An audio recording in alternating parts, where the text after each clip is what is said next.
Hello दोस्तों, good morning. आज हम बात करेंगे राजस्व न्यायालय एंड अन्य न्यायालय की बात करेंगे, जो एग्ज़ाम के पॉइंट ऑफ व्यू से काफ़ी इम्पोर्टेंट है। राजस्व न्यायालय वह विशेष न्यायालय है जो भूमि, कृषि, भूमि राजस्व तथा भूमि अभिलेख के संबंध विवाद की सुनवाई करता है। इन सब की सुनवाई करता है, उसे ही राजस्व अदालत। अगर थोड़ा और डिटेल में बात करें तो राजस्व मंडल, प्रत्येक राज्य के एक राजस्व मंडल होता है जो राजस्व संबंधित विवाद का निर्णय करने के लिए सबसे बड़ी अदालत है। इसके निर्णय अपील राज्य उच्च न्यायालय में किए जा सकते, मतलब ये जिसका जो मामला है उच्च न्यायालय में अपील किया जा सकता है। कमिश्नर या आयुक्त भूमि राजस्व या माल गुजारी संबंधित कार्य के लिए राज्य को कई कमिश्नरियों में विभक्त कर दिया है और प्रत्येक कमिश्नरी का प्रावधान कमिश्नर या आयुक्त कहलाता है। आयुक्त के द्वारा जिलाधीश के फैसले भी अपील सुनाई जाती हैं और इन्हें आयुक्त को अपील राजस्व परिषद में होता है। अगर बात की जाए जिलाधीश की बात की जाए तो मालगुजारी की वसूली के लिए हर जिले में एक जिलाधीश होता है जो तहसील तथा सब डिवीज़न मजिस्ट्रेट यानी एसडीएम के निर्णय के विरुद्ध अपील की सुनवाई करता है। ये है। अगर उद्देश्य की बात की जाए, उद्देश्य भूमि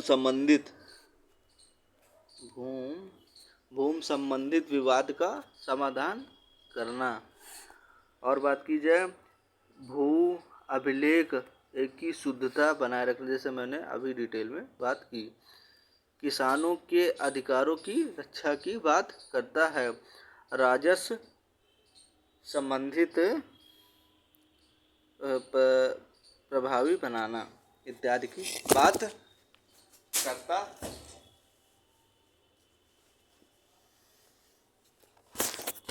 अगर कानूनी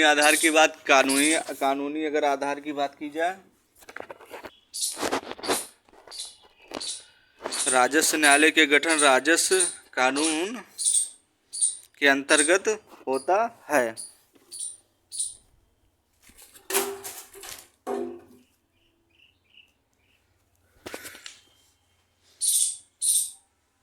उत्तर प्रदेश राजस्व संहिता 2006 1 फरवरी 2016 को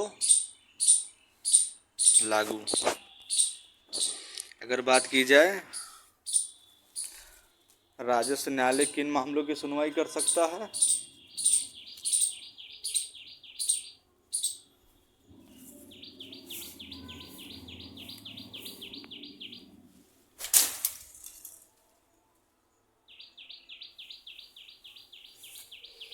राजस्व किन मामलों की सुनवाई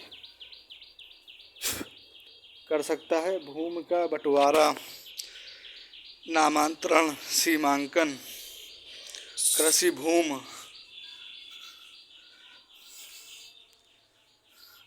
स्वामित्व, भू राजस्व विवाद, कब्जे से जुड़े कुछ मामले, चकबंदी जैसे कार्य कर सकता है।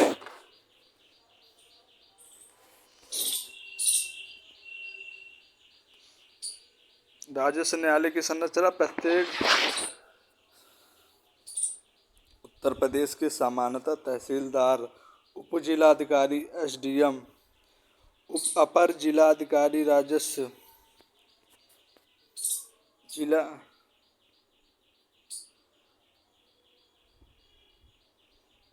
जिलाधिकारी कलेक्टर के कुछ मामले, राजस्व परिषद, सर्वोच्च राजस्व प्राधिकारी। अगर बात की जाए राजस्व परिषद उत्तर प्रदेश का सर्वोच्च राजस्व न्यायिक निकाय है। भूमि और राजस्व मामले का अंतिम राजस्व अपील संस्थान भी है, यानी अंतिम संस्थान अपील के लिए था है।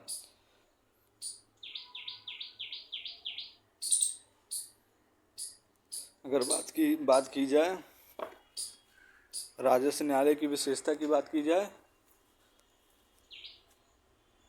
राजस्व न्यायालय की विशेषता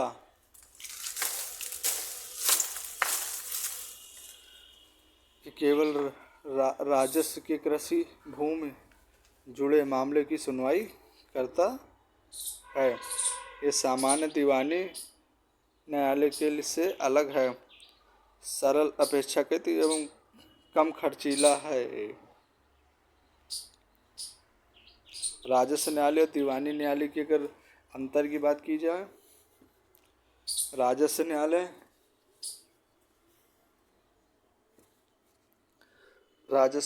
कृषि भूमि एवं राजस्व संबंधित, और ये दीवानी जो होता है दीवानी विवाद संबंधित होता है। अगर बात कीजिए कानूनी आधार के, राज्य कर राजस्व कानून है, ये सिविल प्रक्रिया संहिता है, मतलब सिविल प्रक्रिया जो क्या बोलते हैं, आचार संहिता नहीं, सॉरी, जो IPC जो BNS वगैरह बन गया उसके तहत ये कार्य करता है। क्या कैसे क्या धारा है।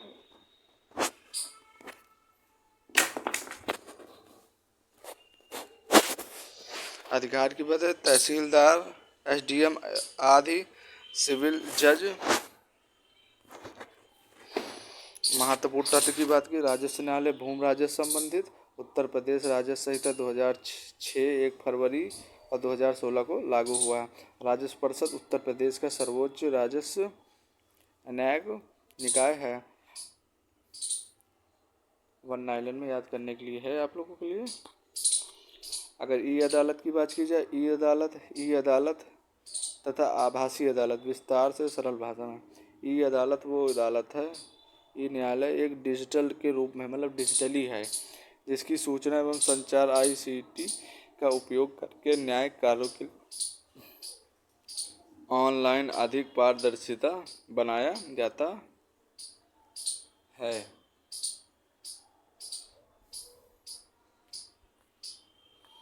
इसकी शुरुआत कब हुई? 2007 में हुई है इसकी शुरुआत।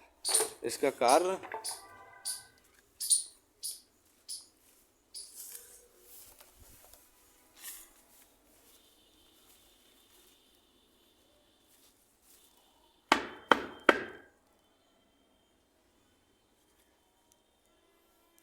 इसकी शुरुआत 2007 में हुई है।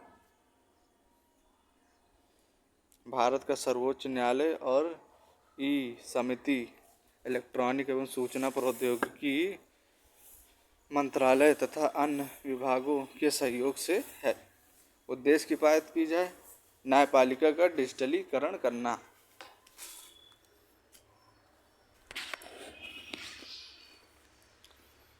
ई कोर्ट की सुविधा के ये ई फीलिंग ऑनलाइन वाद दायर करना, जैसे ई पेमेंट, जैसे ऑनलाइन कोर्ट फीस हो गया है। और फिर इसके बाद ये हो गया है केस स्टेटस के लिए ऑनलाइन देखना, ये हो गया है। केस लिस्ट ऑनलाइन हो गया है देखना, ऑनलाइन आदेश एवं निर्णय को देखना, डिजिटल रिकॉर्ड देखना। लाभ की बात की जाए, अगर लाभ ई कोर्ट है तो इसका लाभ क्या होगा? ये समय और धन की बचत करता है, पहला पॉइंट ये हो गया। दूसरा पॉइंट ये हो गया, पारदर्शिता बढ़ाता है। तीसरा बात क्या होगी, रिकॉर्ड सुरक्षित रहते हैं। तीसरी बात की जाए, चौथी बात की जाए, न्याय तक आसान पहुंच, मतलब आसानी से, मतलब न्याय तक पहुंच होगा। समय की भी बचत होती है, ऑनलाइन के माध्यम से होता है और कहीं आना जाना पड़ता नहीं है। कागज़ का कम उपयोग होता है। यदि कागज़ का कम उपयोग होगा तो पर्यावरण के लिए भी काफ़ी ठीक होगा, पर्यावरण को क्षति भी कम होगी कागज़ से, क्योंकि कागज़ तो पता ही है लकड़ियों वगैरह को काट कूट के बनाया जाता है। आभासी अदालत की बात की जाए, आभासी अदालत क्या? आभासी अदालत वह अदालत है जहां न्यायाधीश, वकील, पक्षकार वीडियो कॉन्फ्रेंसिंग या अन्य ऑनलाइन माध्यम से सुनकर करते हैं।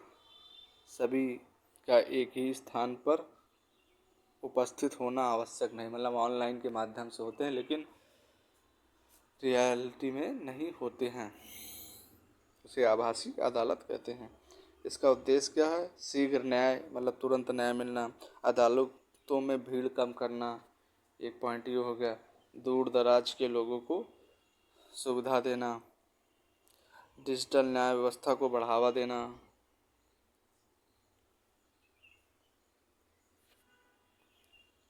उपयोग क्या है, ट्रैफिक चालान वगैरह हो गया, जैसे ऑनलाइन हो गया है, उसे मतलब आभासी के माध्यम से होता है।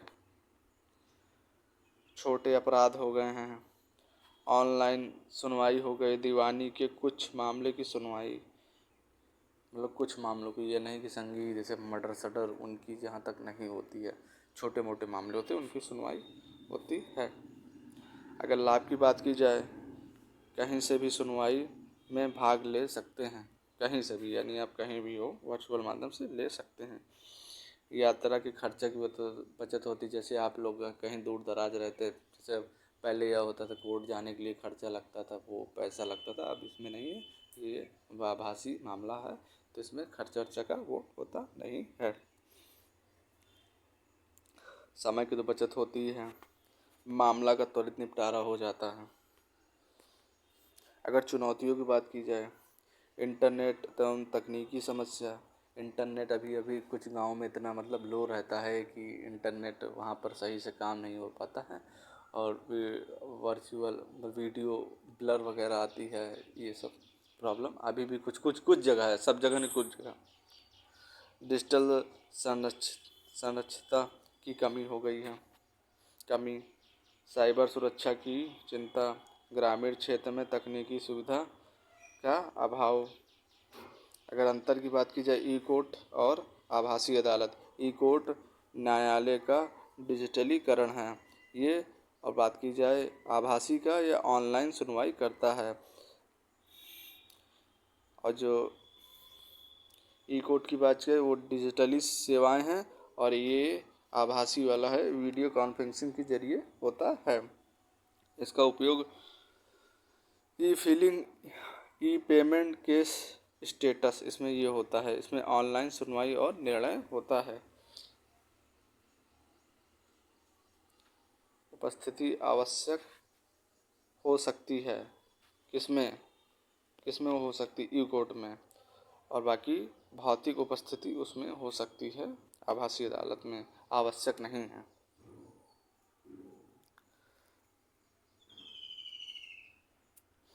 परीक्षा के पॉइंट टाइप से तथ्य हैं, ई कोर्ट प्रोजेक्ट 2007 में शुरू हुआ, ई कम्युनिटी सर्वोच्च न्यायालय के मार्गदर्शन में कार्य करता है, वर्चुअल कोर्ट वीडियो कॉन्फ्रेंसिंग के द्वारा सुनाई जाता है, ई फिलिंग ऑनलाइन वाद दायर किया जाता है, ऑनलाइन कोर्ट की फीस जमा करना एंड ऑनलाइन देख सकता है, बाकी वन लाइनर ये है। बाकी मोबाइल कोर्ट की बात की जाए, मोबाइल कोर्ट, मोबाइल अदालत क्या है, मोबाइल अदालत एक ऐसी अदालत है जो एक स्थान के रूप में नहीं बैठती, बल्कि गांव, दूर दराज, पिछड़े क्षेत्रों में जाकर ये उनके क्षेत्र में न्याय प्रदान करती है। इनका उद्देश्य की बात की जाए, ग्रामीण एवं दूरस्थ क्षेत्रों में न्याय पहुंचाना, गरीब और कमज़ोर वर्गों को सस्ता एवं त्वरित न्याय दिलाना, न्याय तक समान पहुंच को सुनिश्चित करना, न्याय में लंबित मामले को कम करना। कानूनी आधार की बात की, मोबाइल अदालत की संरचना विभिन्न कानून एवं आयोजना के अंतर्गत किया जाता है। अगर बात की जाए, ग्राम न्यायालय अधिनियम 2008 के तहत ग्राम न्यायालय के गांव में जाकर कार्य कर सकते हैं। विधि सेवा प्राधिकरण अधिनियम 1987, इसके अंतर्गत कई राज्यों में मोबाइल लोक अदालत की आयोजना की जाती है। मोबाइल अदालत की बात की जाए, किन मामलों की सुनवाई करता है, यह छोटे दीवानी विवाद से संबंधित मामले करता है, ये समझौता योग्य आपराधिक मामले हैं, ये पारिवारिक विवाद के लिए करता है कुछ, और भूमि राजस्व से छोटे विवाद एवं कानूनी अनुमति देता है, मोटर दुर्घटना मुआवजा एवं अन्य लोक अदालत योग्य मामले सुनता है। अगर विशेषता की बात की जाए, ये गांव जाकर सुनवाई करता है, जैसे हमने अभी बात की है, ये कम खर्चीला और न्यायिक है, सरल प्रक्रिया है, यह त्वरित निपटारा करता है, ये स्थानीय लोगों को सुविधाजनक है। इसके लाभ की बात की जाए, दूर दराजों में लोगों को न्याय मिलता है, यात्रा और खर्चा की बचत होती है, न्याय तक पहुंच आसान होता है, लंबित मामले की कमी आती है। चुनौतियों की बात की जाए, पर्याप्त संसाधनों की कमी हो गई है, एक ये पॉइंट ही हो गया। और न्यायिक अधिकारी वगैरह जो न्याय देते हैं उनकी भी कमी है। सभी क्षेत्रों में नियमित संचालित नहीं, जागरूकता का अभाव है। अगर अंतर की भी बात की जाए, मोबाइल अदालत, ग्राम अदालत, ये मोबाइल अदालत चलता हुआ है और ग्राम न्यायालय स्थानीय न्यायालय जो आवश्यक पड़ने पर गांव में बैठकर सुनवाई करता है। उद्देश्य की बात की जाए, लोगों के पास जाकर करता है। बात की जाए, ग्राम न्यायालय ग्राम क्षेत्रों में न्याय उपलब्ध कराता है। विभिन्न योजना व्यवस्थाएं हैं। ये ग्राम न्यायालय अधिनियम 2008 के तहत है। परीक्षा के पॉइंट ऑफ व्यू से आपके ये तथ्य है जो एक वन लाइनर में जो आप लोगों को याद करने में आसानी होगी। मोबाइल अदालत, उद्देश्य न्यायिक लोगों को द्वारा बचाना। यह एक विशेष रूप से ग्राम और दूरस्थ क्षेत्रों के लिए उपयोगी है। ग्राम भी आवश्यक पड़ने पर मोबाइल कोर्ट की तहत कार्य करता है। मोबाइल लोक अदालत विधिक सेवा प्राधिकरण द्वारा आयोजित किया जाता है। ये सब वन लाइनर में। बस आज के लिए इतना ही। थैंक यू एंड धन्यवाद। आज की वीडियो काफ़ी बेकार बनी है क्योंकि अगल बगल इतनी आवाज़ होने के बावजूद आज मैं वीडियो सही से नहीं बना पाया हूँ। बाकी नेक्स्ट वीडियो आपकी ऐसी नहीं होगी, उम्मीद करता हूँ मैं। बस आज के लिए इतना ही।